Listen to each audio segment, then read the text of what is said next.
I left in 1980 to go work in California, thinking that would be fun, and really didn't work out because the theory that California was the same as Texas was just bonkers, because it's not.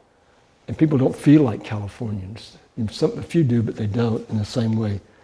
And the divide between North and Southern California is just so complete, there's really no uniting it. But from that place that I really wasn't happy with, I went to Newsweek, which was really, I was 37 years old, and they said, Katharine Graham came to me and said, would you like to be editor-in-chief of Newsweek? I said, me? I thought, I don't want to do that. And then I thought, how can you turn that down? At that time, Newsweek was one of the two most important print publications in the world, along with Time magazine. And so by the standards of success, that Oxford me, it was the pinnacle of my profession. And it came with a lot of status. It came with a lot of visibility. It was like, boy, I put that on my resume and I can just coast for the rest of my life. But I hated it. It was the worst thing I ever did. I was no good at it. I mean, I was okay at it. And I really did keep them going a little longer than they deserved to be. But it just wasn't where I belonged.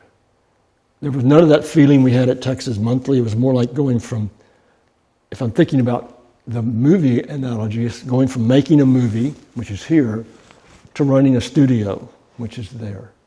And the infighting was intense. The focus on writers was nil. They didn't have bylines until I got there. And but it was really one of those experiences that again is where I'm in the mud on the mountain in Vietnam and thinking, what am I doing here? But instead of the mud and the mountain, it was like Madison Avenue. So I just said, this is it, and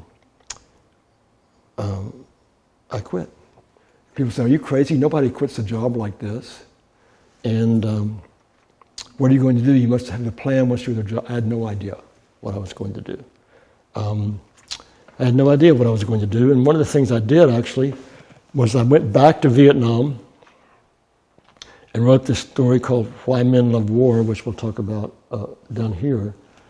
And I went and climbed the mountain in Aconcagua,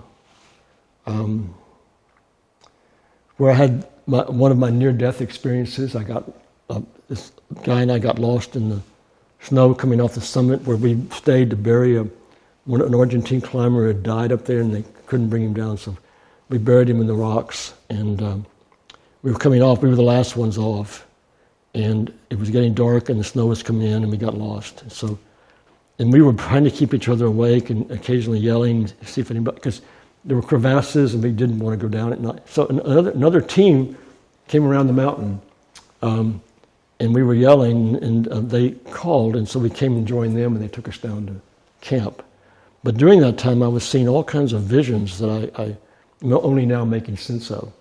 But it is the tallest mountain I've climbed. It's 22,800 feet. And I've been, since then, I haven't wanted to go that high because altitude is really debilitating for me. But I still do climb 14,000-foot peaks in Colorado, which has been really fun. So there's something about peak experiences, and I guess you might find a theme here. But this was one mountain. Newsweek was a mountain. I realized I climbed the wrong mountain. And when you climb the wrong mountain, the only thing you can do is turn around